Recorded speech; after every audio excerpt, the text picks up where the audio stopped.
quan surts per fer el viatge cap a Ítaca. And many European scientists felt that if they wanted to meet each other, they would probably meet in America rather than in Europe.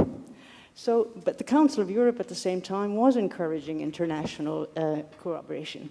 So in 1974, the European Science Foundation was created. And they were, in fact, our parents.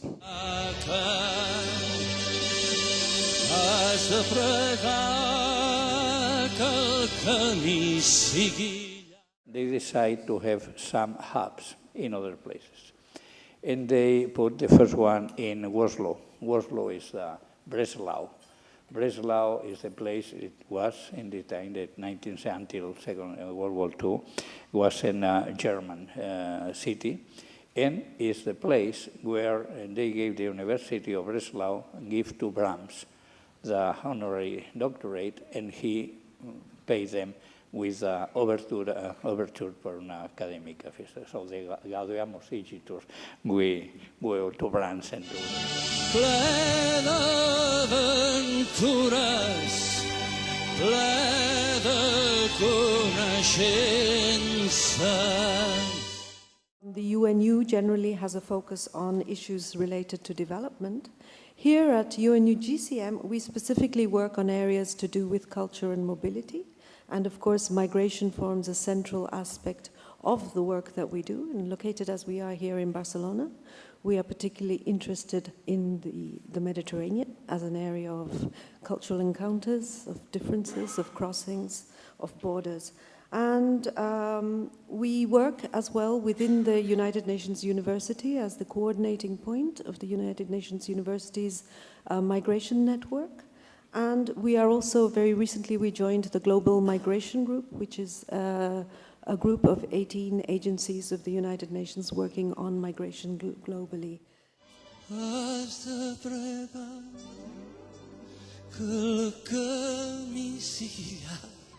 So with the title Science as a Mediterranean Bridge, I chose to work on proposing science as a vital bridge between Mediterranean and European values.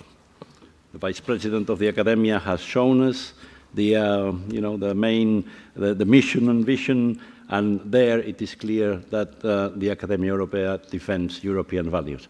And therefore, that's why I chose to focus on this bridge between Mediterranean and European values.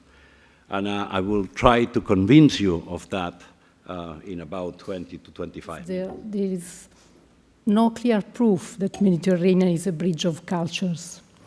However, we are all actors of communities networking. So I would like to propose you just a path, and then maybe I will go shortly on some of my ideas, maybe try to finish earlier a little bit like also Eric did. The first question is that Mediterranean is full of borders. Europe itself is a bordering geographical reality within and outside. There are also other kind of borders which are not simply physical or economic and social, they are also intellectual. So maybe the second step we should take as responsibility, maybe also in terms of Academia Europea, is releasing the Mediterranean from imprisonment, and then maybe we can look with more fresh ideas and more awareness about what's on really, what are the changes in the Mediterranean region. So basically, I look at the Mediterranean as a global mobile reality, not really separated or not really as an...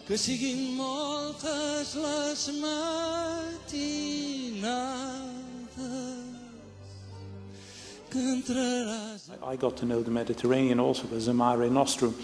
But of course the question is, who does the nostrum refer to? And over 2 or 3 or 4 or 7,000 years, it can go from snails to refugees, from Greeks to Phoenicians, to Aragonese empires and Spanish empires, to the La Serenissima, to the British fleet or to the American fleet stationed in Naples. You know, just so it all depends. That I think they have convinced us, if we didn't know it, that the Mediterranean was very complicated 6 million years ago, and it's very complicated today.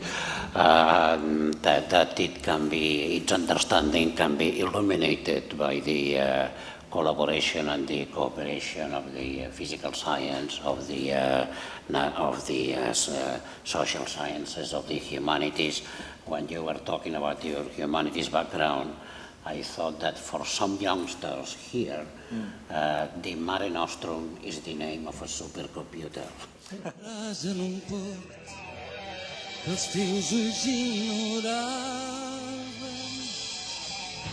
I vagis a ciutats per prendre dels que saben.